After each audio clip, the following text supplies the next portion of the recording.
Welcome to Inside Live. I'm Sherry Huss, co-host with my colleague Itamar Kabovi. And today we're lucky to interview and have a conversation with Danny Sullivan from athenahealth. So welcome, Danny. You're a Dream Team member from 2020 and innovator in the event space, and we're so glad to speak with you today. Thank you for having me. I'm excited to be here with you all. Excellent. So maybe you could start by telling us a little bit about what you do, what your title is at athenahealth, and your background, and how you fit into the event world. Yeah, so I am the manager of event content strategy at athenahealth, and I sit within the marketing org. I work closely with the events team, our central campaigns team, as well as our customer success organization to develop programs for our customers as well as prospective customers. And one of the major events that I am responsible for helping guide the strategy of is our Thrive Summit that we do every year. And this year we've decided to postpone it until next year. So we're rapidly evolving programming to fill that we wouldn't have with our customers or our prospects. Yeah. So it's been a pretty hard spring for most event marketers, and making that decision probably wasn't an easy one, but I'm sure you've probably thought about different ways to still reach out and engage your community, and maybe you could share some of those with us. Yeah, absolutely. So, I mean, obviously no one wants to have to cancel an event, but COVID-19 is something nobody wants to get around with. It's super serious, and we understand that our top priority is always the safety of our attendees and our staff.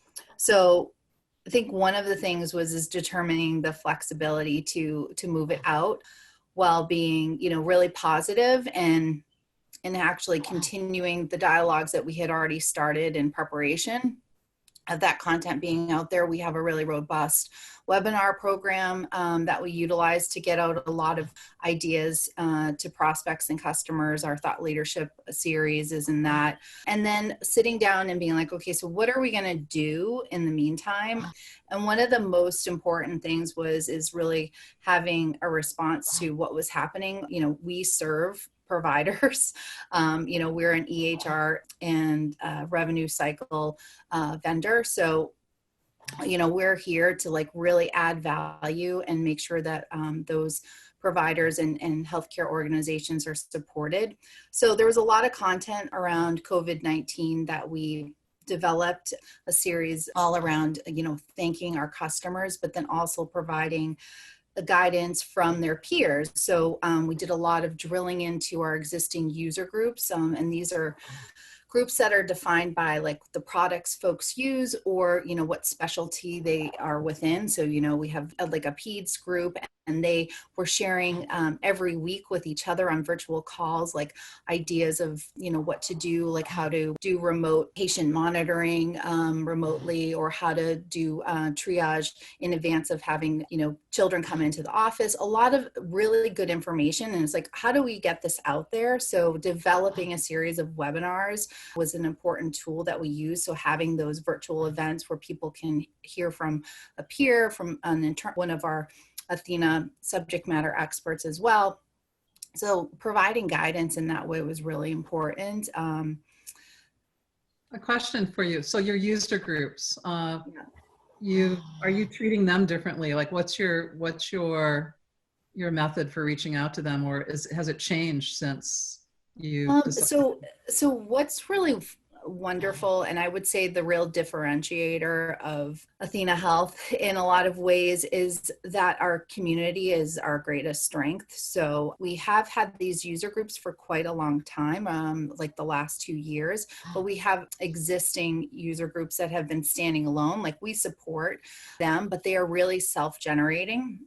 And what I would say the difference in the COVID response is that they're really connecting with each other and then sharing out information. And we are merely amplifying that information, as well as layering in messaging that we want to make sure folks get. A lot of the ideas that come out of the user groups have then been able to be translated into prospect facing virtual events. So having a CEO of a physician group, share out his thoughts and knowledge on like how to get people back to see the doctor. How do you create a safety for your providers and your patients? Like, what is the horizon looking like, and really sharing out those ideas. And what Danny, is that horizon looking like? I mean, we all noticed that telehealth was looking pretty good when you can't go outside and you want to consult a doctor. Well, it's funny that I'm interested in this sort of, it seems like the revolution of telehealth is a lot bigger than just telehealth during COVID, but that COVID might have been the kickoff for a real change that may never go back to what it was like before. And I'd love to hear how you guys are thinking about that. Yeah, so we're actually developing a whole program virtually in September to talk all about these ideas, because there are so many questions that are coming up out of this pandemic.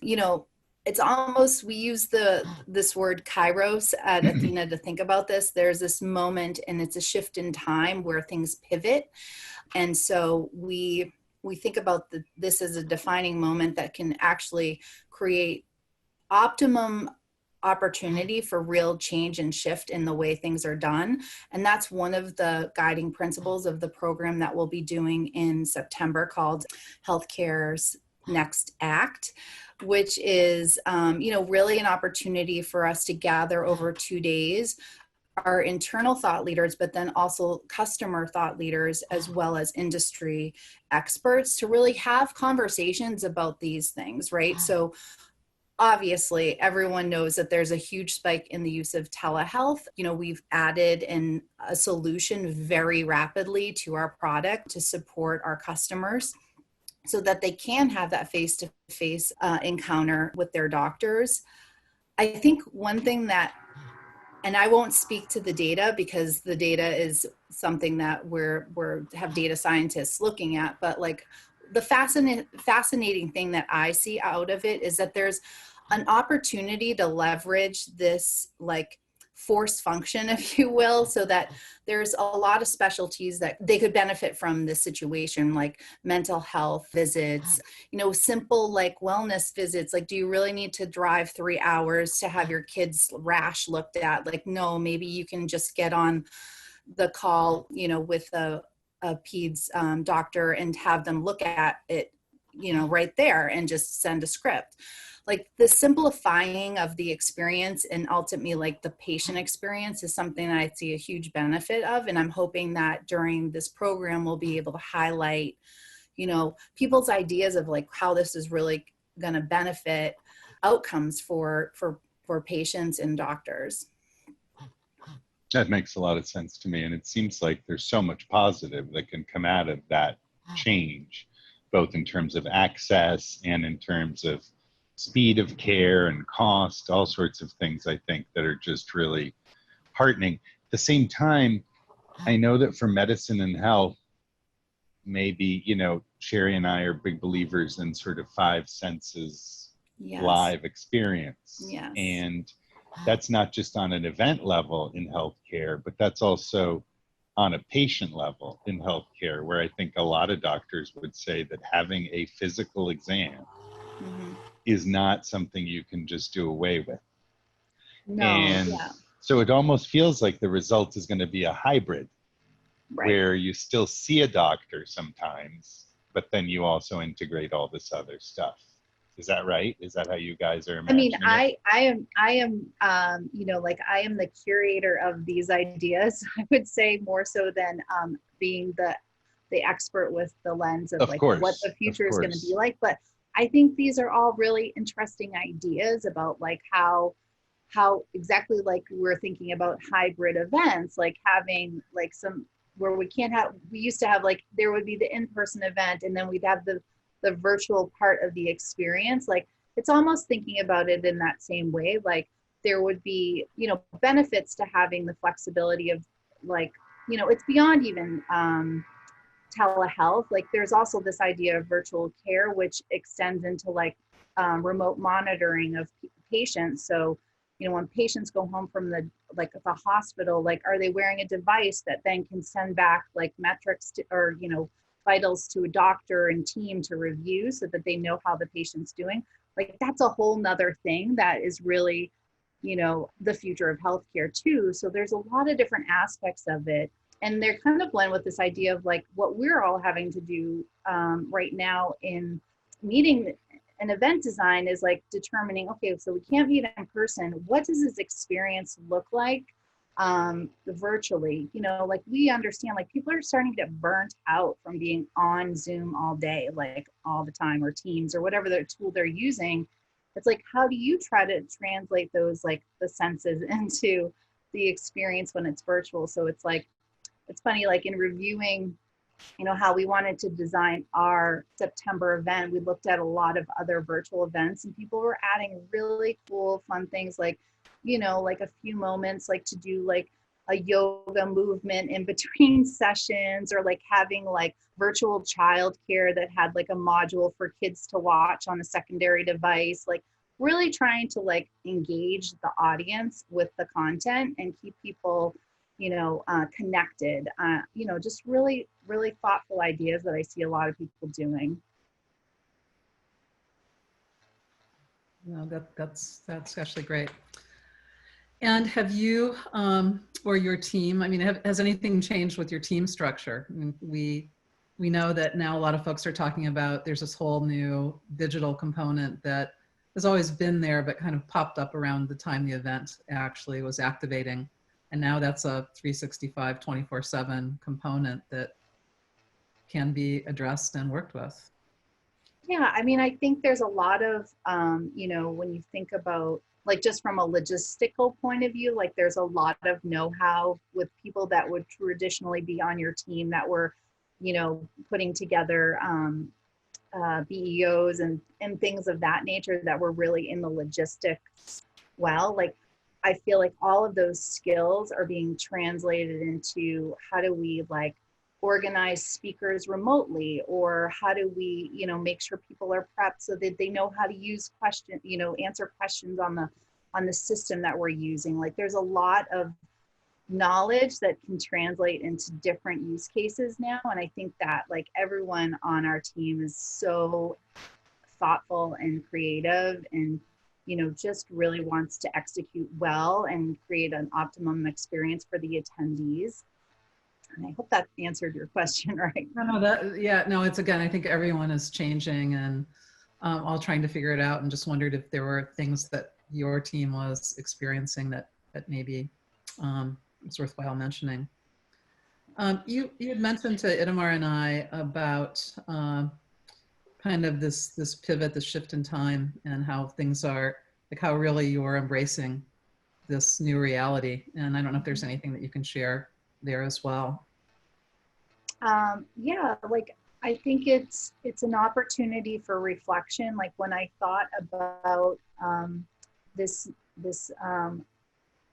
thought leadership event for September, it's really a reflection of where we're at. Like when we thought about this idea originally, it was like, oh, we'll be out of this, space that we're in, and it'll be a nice entryway into like getting back together in the next year.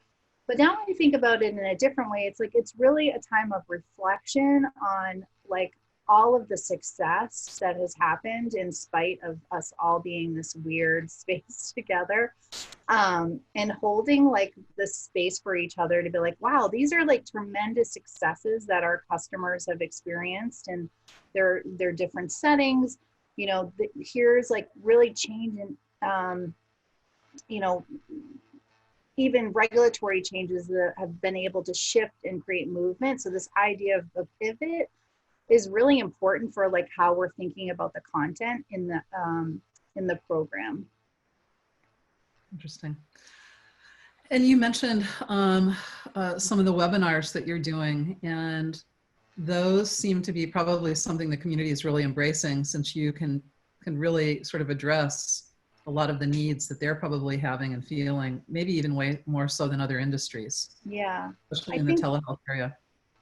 I think across the board, like, you know, there's a lot to share.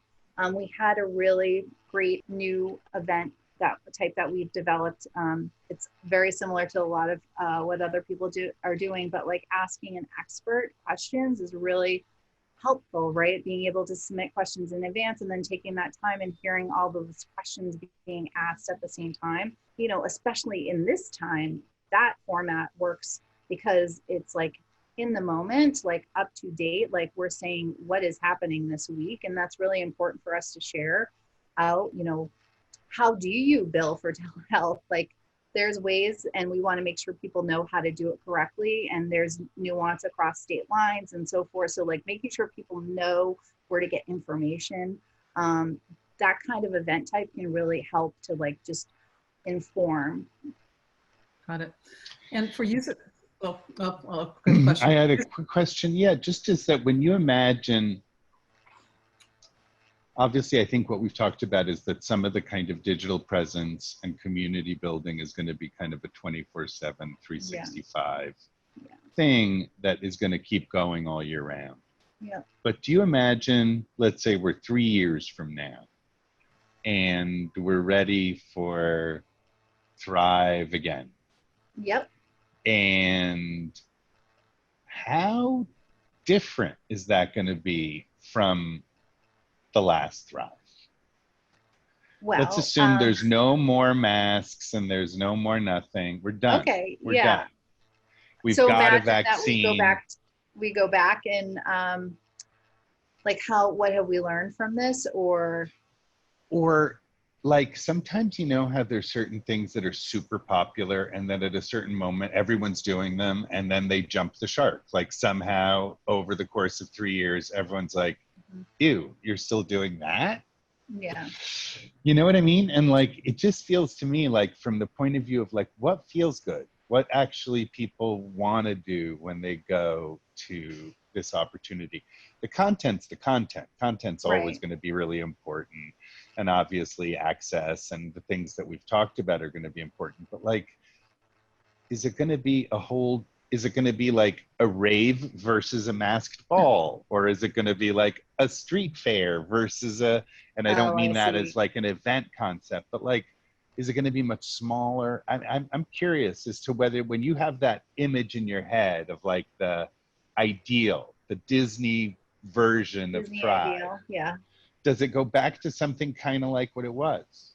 So, I mean, I like, it's funny that you talked earlier about like the 5 senses is like, I feel like one of the reasons why people convene is because they want human connection, right? Like they want to like have a dialogue, not so much like, you know, like they come for great speakers. They come for like the cool after parties. They like, there's a lot of drivers to why people come to events, but I truly believe in my heart of hearts that it's the connection, right? And so like, whether they've been on a shared user group for like 18 months and they've had calls with this person, but they've never met them in person, like then having that opportunity to like actually sit on some soft seating in like a experiential space and like have an actual conversation. And like, that is like what I think in-person events is all about. Like, it's like having the customer success manager actually have like a face-to-face meeting after months of,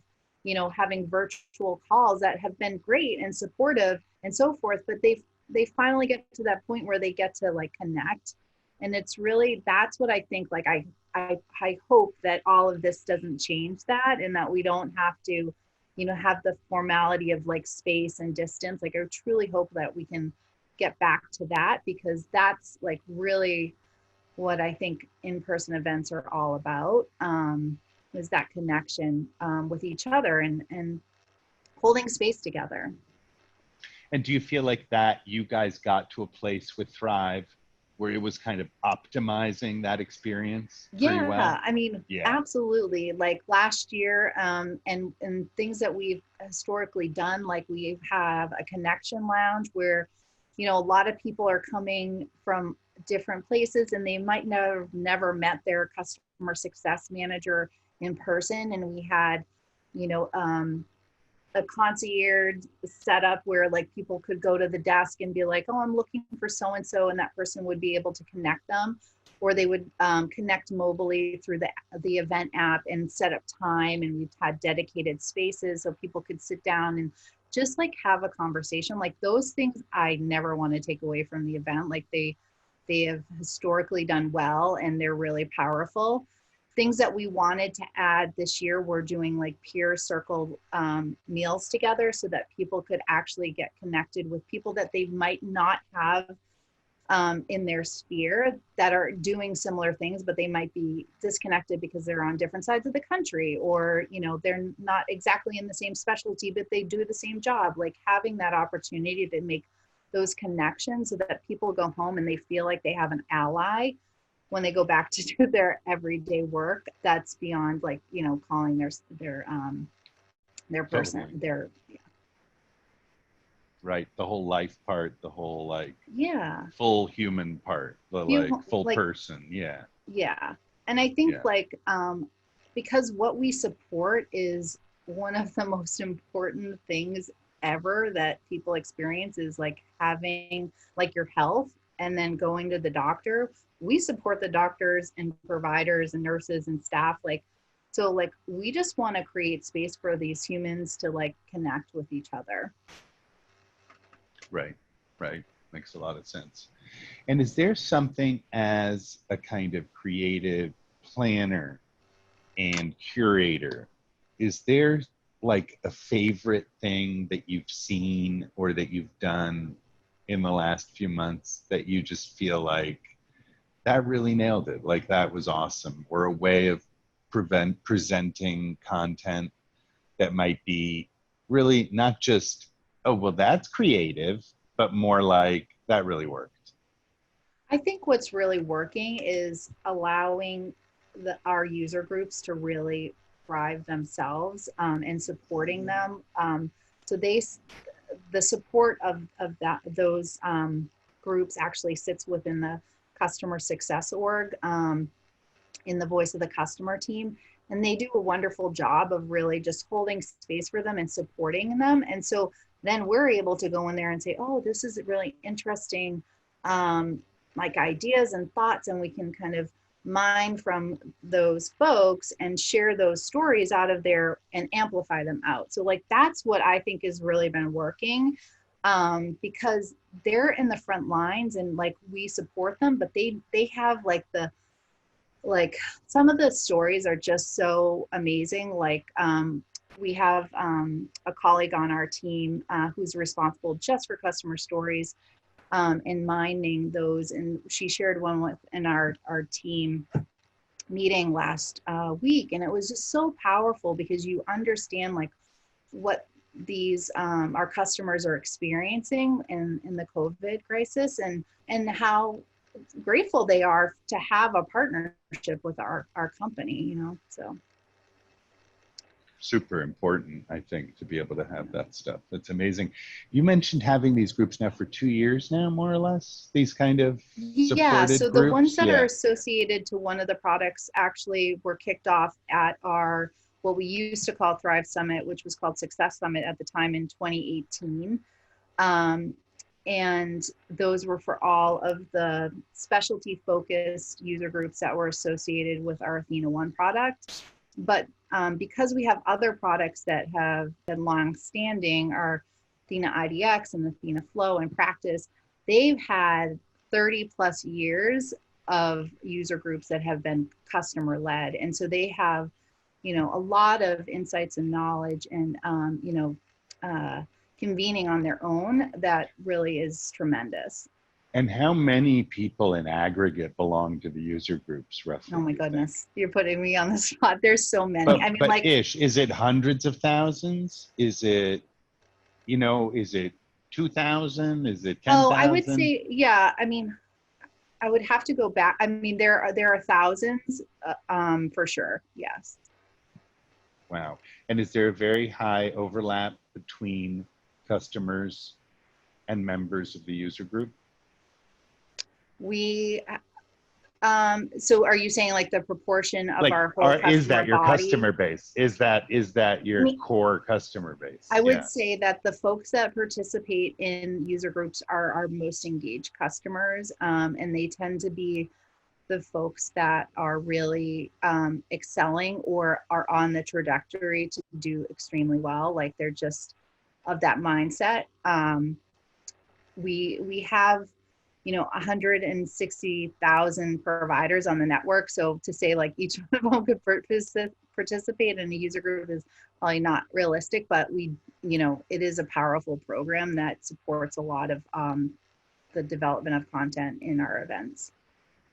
Right, and could continue to grow, right? There's no reason Oh, more of those absolutely. 160,000 shouldn't be part of it. Yeah. Absolutely. Yeah. And for Thrive Summit, our first day when we're back in person, we are hoping to have dedicated agenda planning so that each of those groups will be able to create their own meetup agenda and have their own convening. So that would be upwards of like 40 groups meeting all at the same time. It's pretty tremendous. Awesome. So, I mean, that's the ideal. So it really seems like one of your key strategies right now is to continue to support and grow your user group base, because you're getting a lot of great content, and then also the connections, which when you do come back are going to be even more important, especially given this period, as well as kind of really having a powerful user community going forward. Absolutely. And that's a really powerful strategy. So I think that's very smart for lots of reasons. Yeah, very good. Well, before we wrap, I don't know if there are any like final thoughts that you have, or I know this has been a hard time for so many marketers, and we so appreciate you sharing what you've learned and where you're at. And we'd also like to bring together a group. We're kind of thinking this will be like a Living Labs brain trust, and pull together all of the innovators in the event space that we're talking to now. But just any final thoughts before we close? Thank you so much for having me. I think one of the things I hope folks take away from this is no matter what happens, you're going to get through it. And I feel like everyone has like an imagination and creativity to come up with solutions that are going to really drive forward whatever your ultimate goals are. And really just sitting with your team and coming up with even the most craziest ideas, like really to push things forward. There's so much benefit from that. Excellent. Great. Well, yeah, thank you. It's a pleasure talking to you, Danny. Yeah, absolutely.